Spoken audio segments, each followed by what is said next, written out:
Hi guys, Zasmo here, and today in this video I wanted to give my constructive criticism toward the Ultimatum League. I'm basically going to talk about what the Ultimatum League could have been if GGG made a few tweaks here and there. I will suggest some changes, which these changes don't necessarily require much more work than introducing the Ultimatum League the way it is currently, but those are some changes that will basically show you like how much better could the league mechanic be if GGG introduced it a little bit differently, and I'm gonna give you the reasons for it. If you are if anybody from GGG or anybody making any games at all interested in game design, I think you can learn something from this, from how the league was introduced versus how it could have been introduced. So that's what I'm gonna talk about first, and then maybe I'll mention some other things about the league in terms of the constructive criticism toward it. This is not meant as a hating on the league. I'm basically gonna try to provide solutions and different solutions and what could be done differently to make the league better. So the Ultimatum League basically introduced these trials that you encounter in zones or in maps, where you can complete the trial, you get a reward, and then you can complete the next wave of kill the next wave of monsters, or you can leave with whatever reward you got, and they get progressively harder and harder. Some of the mods get very hard, some of the mods are not that hard. In my opinion, the balance as soon as it was released was pretty good. I liked the amount of monsters. They later nerfed the amount of monsters, and that's fine. I guess they should have still made the amount of monsters very high in like the later waves, but maybe nerfed it only in the earlier waves. Either way, it was introduced pretty well. The graphics, the voice acting, the character, which was like the Chaos dude, the emissary of Chaos or whatever, was very, very cool. And the boss fight is actually looks actually very, very well designed. I definitely have to praise GGG for how well the boss fight was, and then I have to criticize them for how inaccessible this fight is and that almost nobody will see it, because the way it was introduced, the way you progress toward it, or actually the complete lack of progress toward it, is really, really bad. So the league mechanic basically works in a very random way, right? Apparently in T14s, maybe even lower than that, you can encounter 10 waves randomly and fight the boss, right? But it's very, very random. Like, if you have to not fail them, so you have to basically do every single one of them, because it is predetermined whether the boss will spawn in there or not whenever the ultimatum spawns. So if you're like skipping the stone circles, you might be skipping your bosses, like 1/4 of the bosses. So you are basically, instead of 2%, you have 1.5% chance to meet him, because GGG says it's like 2% to meet him. And people have been reporting a little bit lower rates, which is normal because people skip some ultimatums and so on. So it seems like it's about 2%, right? So that means every 50 maps, if you do every single ultimatum, if you don't fail any ultimatums, you're gonna see the boss. It's not that crazy of a number. It's a fairly reasonable number. It would be a good grind, but the problem is with grinds like that, the problem is complete lack of progression. If the player doesn't see any kind of progression bar, if they don't have any concept of any progression, they will give up, right? They will give up somewhere in the, I don't know, they might be even at their 46th ultimatum, and then be like, oh, stone circles, I'm gonna skip it. Well, there you go, there's your boss, you fucked up, right? But you don't know that because you're not working toward anything actively. So this whole lack of progression, this whole like it's RNG, you meet it or not, is really a bad and lazy game design. Really, really bad and really, really lazy. Instead, there are so many ways that they could have introduced this. For example, the way I would introduce this, just to give as an example, what you could have done is, let's say ultimatums up until T13 maps would give you maximum 6 waves. So progressively you see more and more waves as you get into higher and higher level zones. And there can be like 1 or 2 waves variance or whatever, just so that it's not a guaranteed certain amount of waves. So you can always be like, wow, I got one more wave. Amazing, right? Up to T13, right? But then once you get to T14, you have encounters with 7 waves. This is the first time you would encounter the trials with 7 waves, and you have to do each of the types, which is protect the altar, kill the monsters, survive, and stand in stone circles 3 times, right? So if you succeed in every single one of them 3 times, you will get like a tick, right? You will have it somewhere where you like have a checkbox, and you did it. You did this 3 times, this 3 times, this 3 times, and the game will spawn them for you based on who is the owner of the map. It will spawn the right ones that you need, right? So it will first spawn like random. And then once you already done like 3 of this, 3 of this, and 3 of this, it will give you the remaining one that you need, right? So you need in total 12 fights. Once you complete those 12 fights, now you get 8 wave encounters, okay? Now you're on your 8 wave encounters. Again, you have to do 3 times 1 of each of those, right? So again, that's 12 more fights. And then the game will give you 9 wave encounters, right? And then you have to do those 12 times, and every single time you get like checkboxes. When you get these checkboxes, you have like victories in a row that you got, right? Once you get these victories, 12, 12, 12, right? That is 36, right? Then you get a guaranteed boss fight.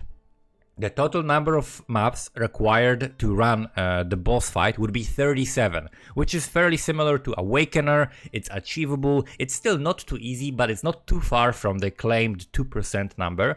But it is a way better feeling for the players. You could even make it more. You could even make it just as hard or even harder than it is currently to fight the boss, right? But it will be still much better feeling for the players because players could see their progression. People will be like, oh, now I need to do these things. Oh, now I actually need to make my character tankier so that I can do the stone circles because that is required to get the boss, right?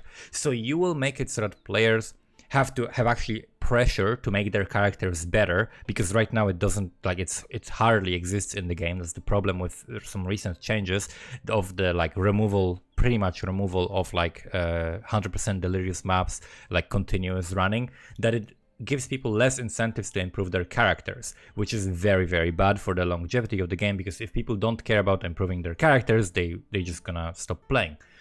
So you need challenging content, and you need to give people incentive to run this challenging content, which means it needs to be rewarding. There need to be some kind of requirements. There need to be some goals that the people are working toward. If there are no goals, if there is just like 2% chance to encounter the boss, nobody cares.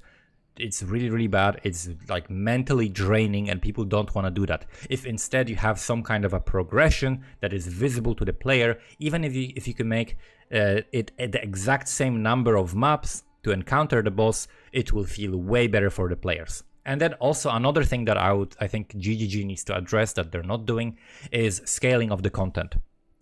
Currently, because of the way that the game is made, the way that the damage scales, there will be players that will have literally 10,000 times the damage of another player, right?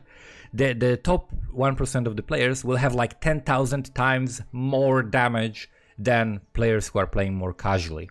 And if you want all of the players to be able to experience some type of a content, you need to make tiers of it. You need to make the hard mode. You need to make the Uber mode of that fight. Just like with Awakener, for example. Many players can tackle Awakener 0 or Awakener 1, but not everybody can kill Awakener 8 or 9. And that is really, really good. You can have a scalable degree of difficulty with scalable rewards that players have that gives players some goal, some reason to upgrade their characters, some reason to get better at the game. That is exactly what you want. As far as the fight itself goes, I hate the Awakener fight, but I love the design of being able to scale its difficulty. That is amazing. That is exactly what you need to do if you want to remain with this kind of insanely ridiculous scaling of the damage that you have currently in the game. And since GGG is not likely to change that anytime soon, they have to introduce harder mode of the fight, which means in the Ultimatum, what we should have had is after you get this, like, let's say the number proposed by me, right, 37 maps, you do all the ultimatums, you get the boss fight guaranteed, right, because you did this 7 waves, 8 waves, and 9 waves, and then after you did the 9 waves 12 times, you get the 10 waves, which is the boss, guaranteed, right, if you don't fail the ultimatums. That boss should drop a fragment for an Uber version of itself, right?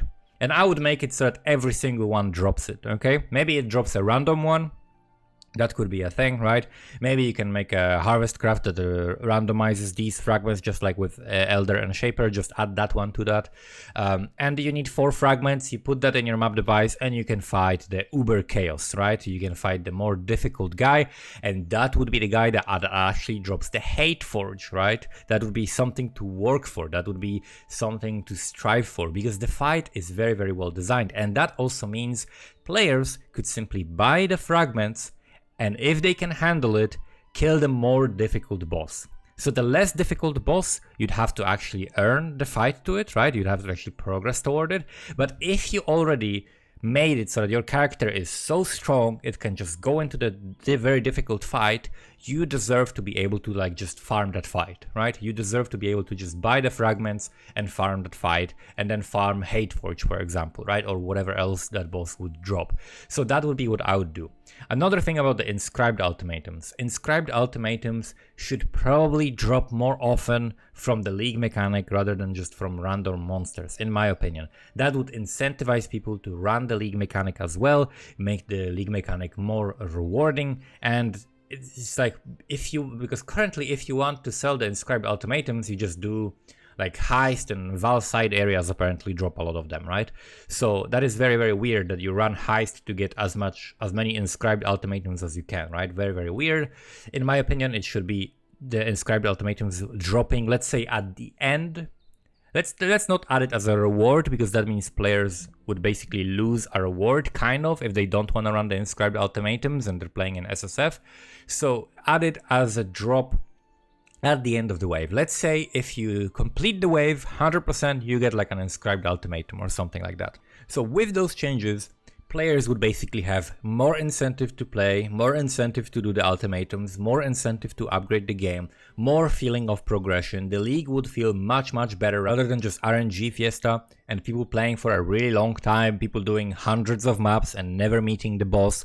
That really, really sucks because the fight is actually very well designed. So let me talk a little bit about the fight, right? The fight against the Chaos boss is very, very cool. It introduces this cool like time stop move, because they introduced the time stop mechanic, right? They now can pause the game essentially. They used it as a mechanic in the fight, which is really, really cool. Like, he does some attacks, you get time to look at them, you see the direction he's throwing them into, you see the animation very clearly. You're not in danger of getting hit by anything. You don't have to look at your character or move, so you can clearly just observe the fight, which is very, very cool because you can learn what's happening.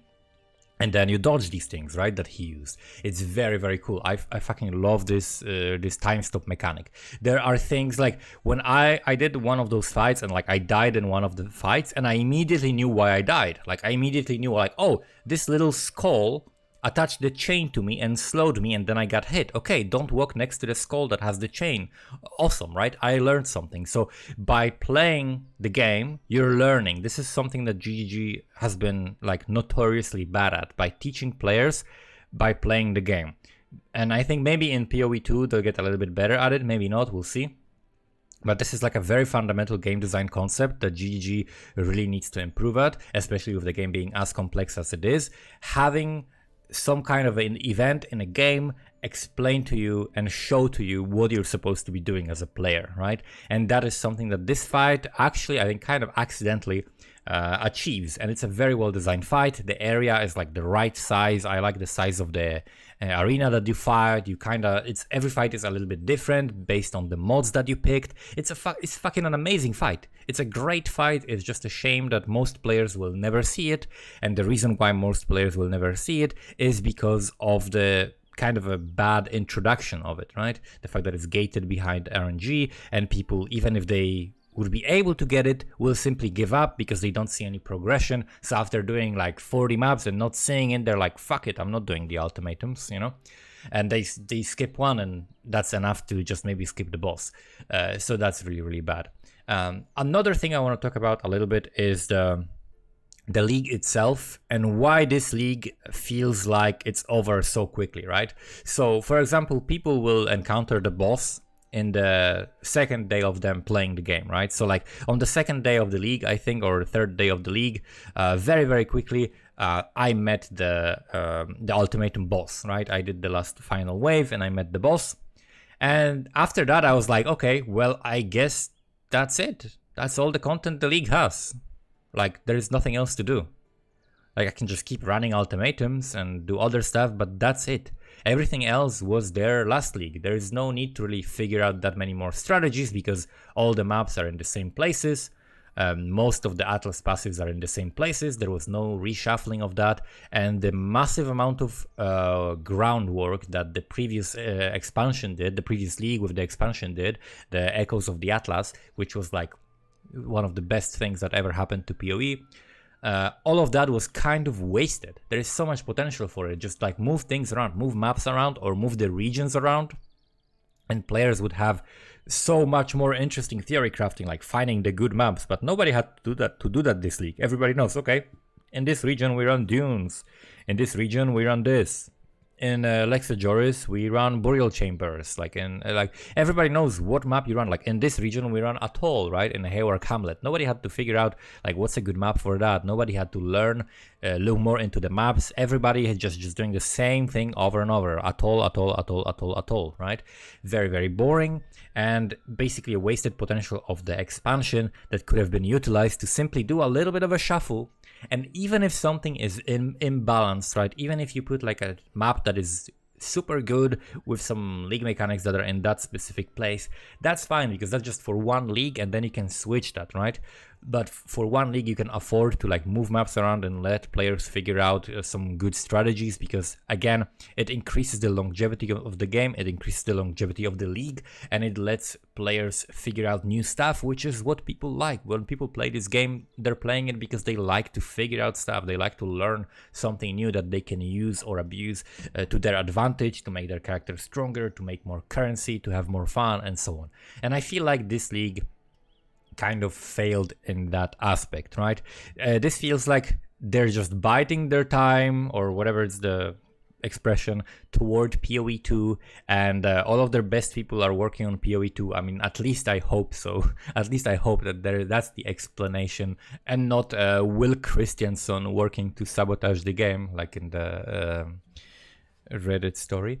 But that's it. That's my constructive criticism toward the league. I would hope that GGG can learn from this and in the future introduce league mechanics that have a little bit more of a visible progression, so that players know what they're working for, instead of everything just being RNG and someone is just able to run 200 maps, do flawlessly every single ultimatum, and not see a single boss, and someone else can find like 2 fights in a row for no good reason.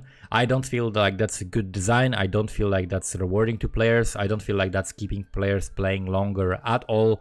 The thing that is keeping players playing longer is the fact that the GGG introduced, actually GGG invested so much into marketing this league, right? They got streamers like Shroud, like Sneaky to play the game at the league launch, and then they played it a little bit later, naturally, because, you know, it's a cool, interesting game. They like playing it anyway, so that gives a little bit more exposure, and there are more and more people, new people coming to the game, which increases the player numbers. However, if you look at players who play the game every single league and listen to how they're talking about the league, you'll notice that everybody was basically done with the league just 1 week in. They did everything they needed to do, and then they was like, okay, what the hell do I do now? Well, I guess I'll figure something, because I have to play this game, but there is not that much to do compared to the last league, for example, right? And GGG kind of went backwards in that aspect.